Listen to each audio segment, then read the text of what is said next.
अखंड मंथन के सभी दर्शकों को नमस्कार। मैं हूं शेखर त्रिपाठी और आप देख रहे हैं हमारा यूट्यूब चैनल अखंड मंथन। आज का हमारा ये एपिसोड आधारित है मुकेश वत्स के द्वारा की गई उस भविष्यवाणी पर जिसमें उन्होंने बिहार चुनाव में आरजेडी नेता तेजस्वी यादव के भविष्य का विश्लेषण किया है। और वो ये बता रहे हैं कि तेजस्वी के कुंडली में सकारात्मक और नकारात्मक दोनों प्रकार के संकेत मौजूद हैं, लेकिन कुल मिलाकर के नकारात्मक पक्ष का वजन अधिक है। तेजस्वी की कुंडली का विश्लेषण करते हुए उनका कहना है कि तेजस्वी के व्यक्तित्व में चालाकी, अवसरवादिता और लक्ष्य के प्रति किसी भी हद तक जाने की प्रवृत्ति देखने को मिलती है। आश्लीषा चौथा चरण पिता लालू यादव के लिए मुसीबत बन सकता है और वो स्वास्थ्य, कोर्ट, बदनामी और अन्य संकट से घिर सकते हैं।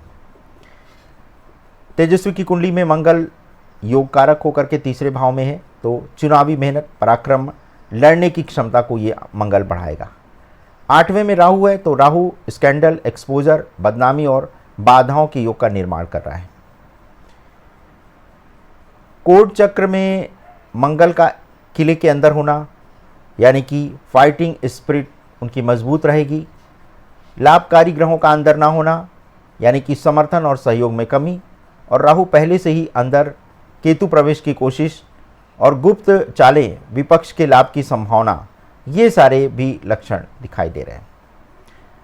तो कुल मिलाकर के जो तेजस्वी यादव का जो आने वाला समय में जो राजनीतिक करियर है उसमें वो देख रहे हैं कि चुनावी संघर्ष में बाधा आने वाली है। दूसरे भाव में मंगल और वाणी में तीखापन की भी आशंका दिखाई दे रही है, क्योंकि मंगल द्वितीय भाव में है, तो वाणी में तीखापन और आक्रामकता देखने को मिल सकती है। चुनावी प्रदर्शन को लेकर के तेजस्वी के बारे में इनका कहना है कि वो फाइटिंग स्पिरिट से लड़ेंगे, मेहनत भी करेंगे, रणनीति भी बनाएंगे, लेकिन 70% उनके व्यक्तित्व में जो नकारात्मक फैक्टर हैं वो उस पर भारी पड़ जाएंगे। तो ये कारण होगा कि तेजस्वी पर स्कैंडल, मुकदमे जैसी कोई ऐसी स्थिति आ जाएगी कि इनकी राजनीति में बुरी तरह से बदनामी हो जाएगी। आशंका इस बात की है कि यदि चुनाव के दौरान लालू यादव पर स्वास्थ्य, कानूनी या हमले जैसी कोई विपत्ति आती है तो तेजस्वी को सहानुभूति लहर से लाभ भी मिल सकता है। अशुभ ग्रहों का असर ये बता रहा है कि उन्हें चुनावी मैदान से बाहर भी कर सकता है, यानी मुख्यमंत्री बनने का दावा कमज़ोर कर सकता है। मई 2026 के बाद समय बेहतर है, लेकिन चुनावी समय यानी अक्टूबर-नवंबर 2025 के आसपास का जो समय है वो अधिक चुनौतीपूर्ण है। तो कुल मिलाकर के उनका कहना है कि तेजस्वी यादव और उनकी टीम प्रदर्शन ठीक कर सकती है, लेकिन मुख्यमंत्री बनने की कोई गारंटी नहीं है।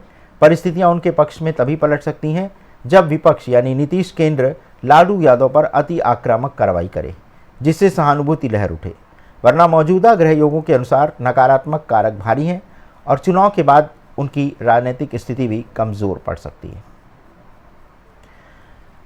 तो दर्शकों, ये था हमारा आज का विशेष एपिसोड। बिहार चुनाव में तेजस्वी यादव की आने वाली राजनीतिक यात्रा पर आधारित था। हो सकता है कि कई दर्शकों को ये अधिक रोचक ना लगे, लेकिन बिहार में चूंकि चुनाव होने वाले हैं तो हमें इसका भी ध्यान रखना पड़ता है, और कई दर्शकों ने हमसे इसकी मांग भी की थी, तो हमने उसी मांग को आज पूरा कर दिया है। और आने वाले समय में अगर आपके पास भी कोई ऐसी भविष्यवाणी है जो आप चाहते हैं कि हम अपने चैनल पर प्रसारित करें, तो उसकी सूचना भी आप हमें देना मत भूलिएगा। इतना बहुमूल्य समय आपने हमारे चैनल को दिया, इसके लिए हम आपके सदैव हृदय से आभारी रहेंगे। धन्यवाद, नमस्कार।